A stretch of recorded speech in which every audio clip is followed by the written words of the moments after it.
Nyagasani Yesu ndabane namwe. nawe kandi muhorane. Amagambo mu Ivanjiri ntagatifu uko yanditswe na Yohani. Yesu yari yambutse inyanja agenda hejuru y'amazi. Bukeye yambaga y'abantu bari basigaye hakurya y'inyanja, babona ko nta bundi bwato bwari buhari uretse bumwe gusa.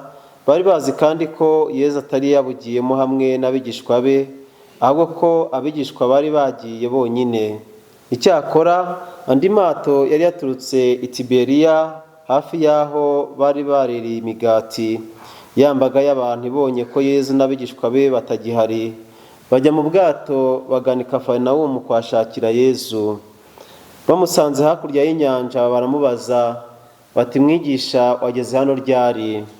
Yesu arabasubiza ati, ndababwira ukuri koko, ntimunshakira ko mwabonye ibimenyetso, ahubwo muranshakira ko mwariye imigati mugahaga.